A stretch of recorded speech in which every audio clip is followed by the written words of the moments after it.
When I sprained my ankle, there was only a wolf by my side. But to my great surprise, that guy actually brought back a horse. It placed the rope in my hand and nudged me to mount the horse. I had found it on the grasslands 3 months earlier. Fearing it couldn't survive alone, I took it home and named it Green. At first, it was no different from a little dog, even smarter, in fact. In just 1 month, it learned to turn on the TV with a remote control. It also always sneaked back with goldfish from the pond in its mouth, until one day, it got lost accidentally. That was the first time I felt truly afraid, because a wolf wandering on the street meant it would be shot and killed. Fortunately, I found it in the end.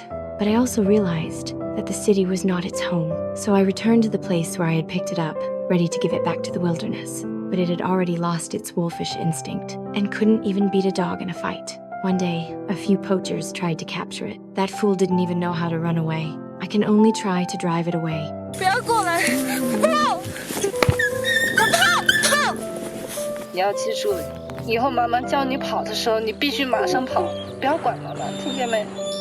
跑得越远越好。To help it survive, I started training it to hunt. Soon, Green caught its first prey. But just then, I fell seriously ill. Green would always stare at me from outside the window, and even bring me the hares it had caught. To recover as soon as possible, I had to leave it temporarily. Green chased after me relentlessly. I wondered if it thought I had abandoned it, until half a month later, when I called its name, it pounced into my arms as usual, seemingly holding no grudge against me at all. After that, I began to search for traces of wolf packs, until only 2 packs of compressed biscuits were left with me. I took the hare Green had buried and put the biscuits in its place. Green found the 2 packs of biscuits. I thought it would bury its food somewhere else next time, but that fool buried them in the same spot again. It seemed to be worried that I would starve to death. Later, I ventured deeper into the grasslands. Several months later, I finally spotted the footprints of a wolf pack. I told Green to hurry and call out to them. That silly thing let out a dog's bark instead. I urged it anxiously, and even demonstrated how to howl. Finally, it let out a wolf's cry. The wolf pack noticed Green. In the end, Green left with the pack. After that, I returned to this place every year.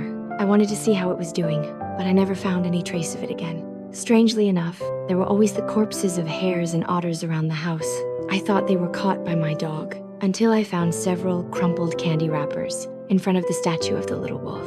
At that moment, I finally understood. All that food was brought by Green. Only my Green knew how to unwrap candy wrappers. I ran outside and called its name loudly, but this time, it didn't come back. It had learned what I had taught it, and no longer drew near to humans.